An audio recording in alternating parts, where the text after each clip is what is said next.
Hi everyone, this is Jim. Welcome to this Blitz chess postmortem of my Blitz game number 380.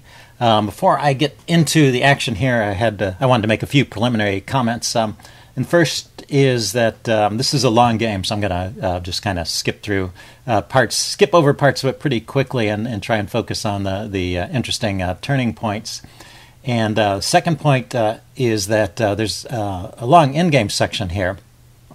And I'm going to spend some time talking about the endgame, but I wanted to highlight a new playlist that I just created on my channel. If you go to the playlist section, you'll see all the playlists I've created. This is called Ben Feingold Endgame Lectures. Ben Feingold is a grandmaster, and he started this new series on the endgames at the St. Louis Chess Club. He started at the beginning of December, so there's been 5 lectures so far. It's a weekly class, and the St. Louis Chess Club has put these lectures online. So I just created a playlist where you have these lectures in order. And I think it's, if you're interested in the endgame, I think it's a pretty good source. You know, in the chess basics, I covered the basic positions, Philidor position, the basic draws, and the basic wins, the Lucena position and the Philidor position. But what he talks about is practical endgames taken from real games. And he talks about sort of the general rules that you should follow and the ideas to look out for in the endgame. So I think it's a very interesting series, and you guys might enjoy it too. So I created a playlist. So check it out. Let's see. Let's get on with this game. My opponent kicked off with d4, and I played knight f6. And I decided, I've been playing the Grunfeld lately, I decided to go back to the Nimzo-Indian, my old favorite, but my opponent played knight f3, so now I'm not playing the Nimzo-Indian anymore. I could play the Bogo-Indian like Chess Explained does, but I never really learned that. I always played the Queen's-Indian here in this case. And my opponent played the slightly unusual move, knight c3. You see it's a very respectable reply, but the overwhelming favorite here is g3. And after knight c3, I play the move bishop a6, and actually this move makes no sense at all in this position. So this is one of those turning points I wanted to talk about.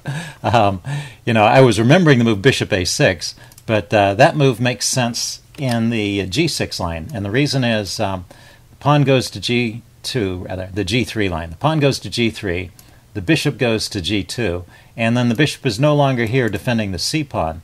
So when you bring your bishop out and attack the c-pawn, then there's a question how white can defend that pawn, and forces white to make a move he doesn't want to play, like knight to d2 is a common response, or maybe pawn to b3 to support the c4 pawn. Anyway, that's the idea with the bishop a6 move. After knight c3, which my opponent played, I should recognize that I'm in a different variation, and that bishop a6 makes no sense here. And if you look at the opening book, the top move choice here is bishop b7, which is an excellent square for the bishop, putting it on this long diagonal. And in fact, that's why g3 is so popular here, is because white often wants to get his bishop on g2 to oppose this bishop on b7, so it doesn't become such a dominant force. So anyway, I should have just gone to b7 there. Instead, I went to bishop a6, remembering a move from the wrong line, from a different line than what was actually played. So the moral here is to pay attention to what your opponent is doing and make moves that are appropriate.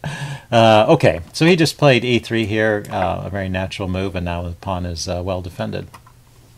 So I played d5, trying to counterattack the center. Maybe not the best choice.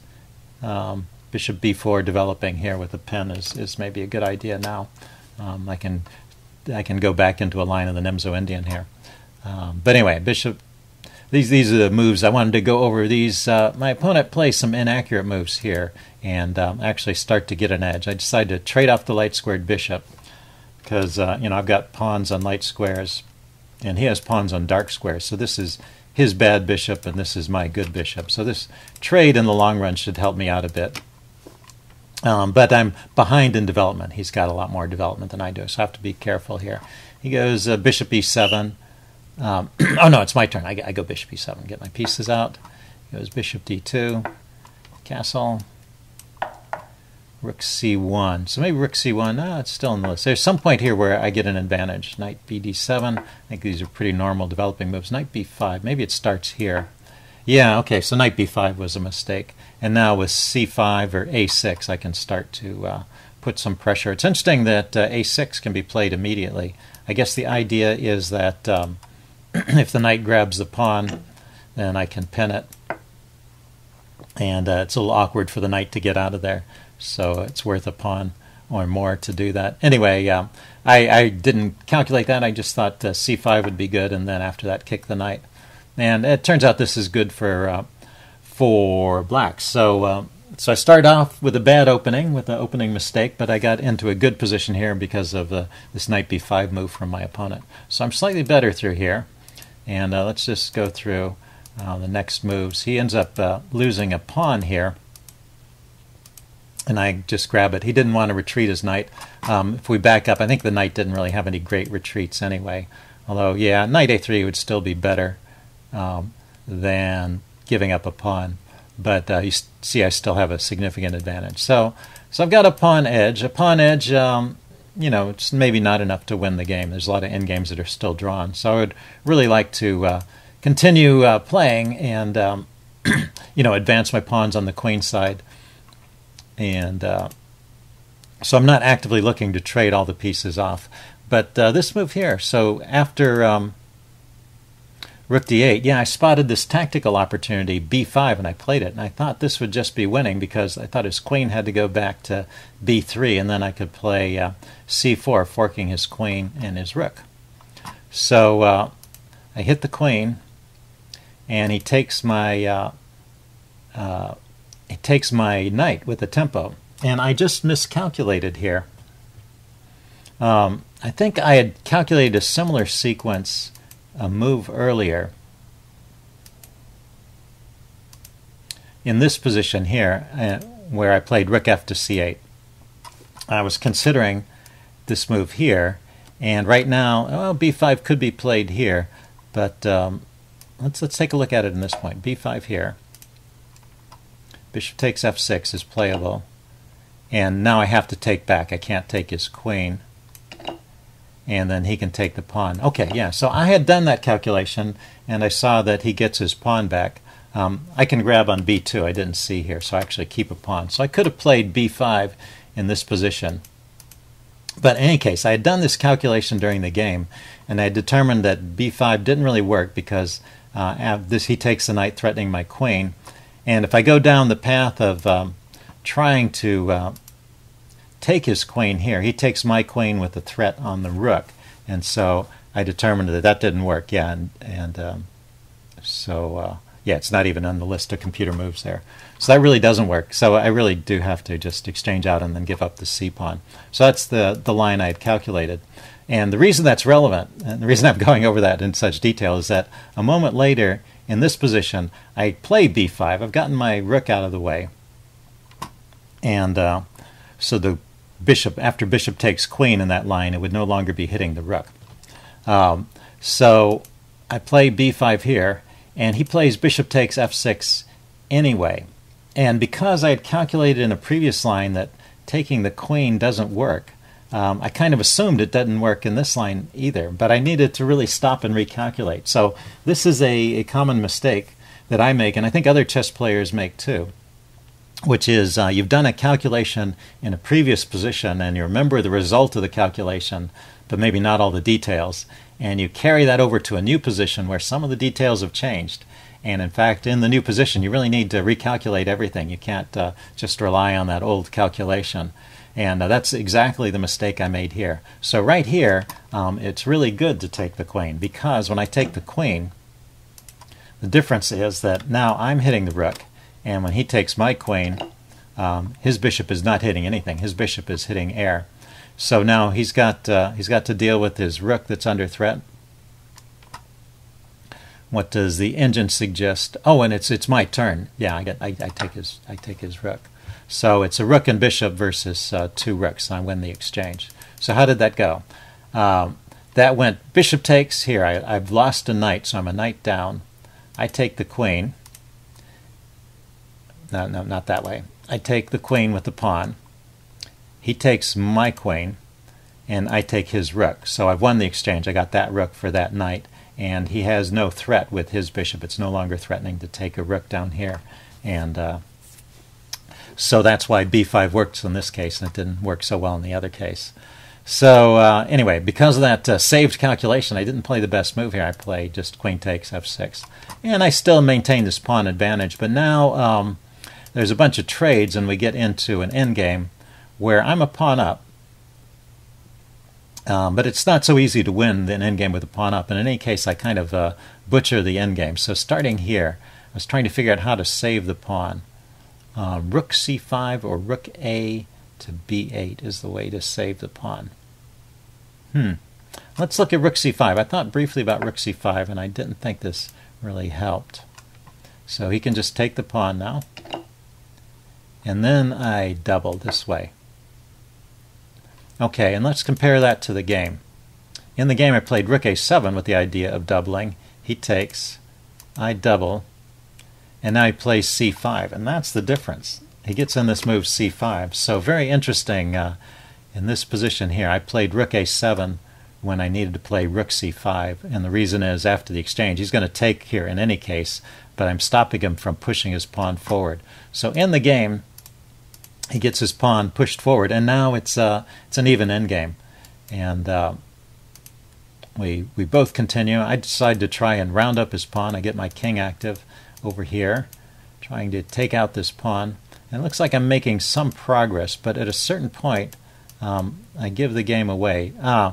Yeah, I get a little impatient here and push on with b4. I'm just not making any progress here. The thing is, he can hold this pawn indefinitely. So this game should just be a draw, I guess, and I could shuffle my pieces around, maybe play my rook over here and try and, yeah, that's an engine suggestion, try and poke and prod about in his position. I've got his pieces tied up defending this pawn. Whenever I move my rook away, he can start delivering checks, which is kind of annoying too.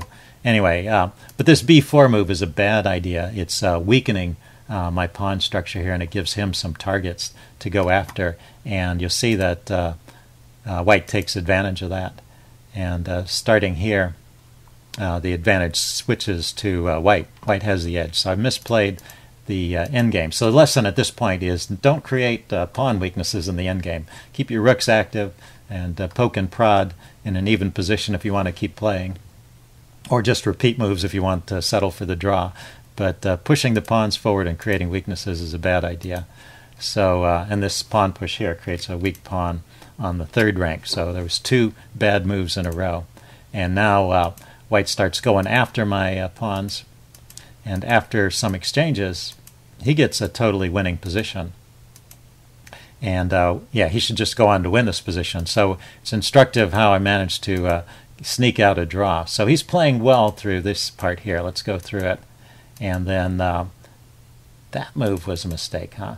And what should he play here? Rook b2.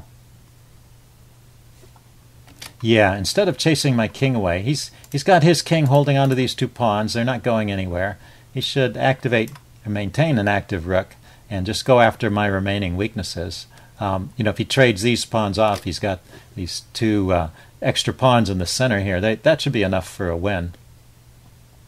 So the way he played it, he tried to check my king away, and then he went after the pawn from this side.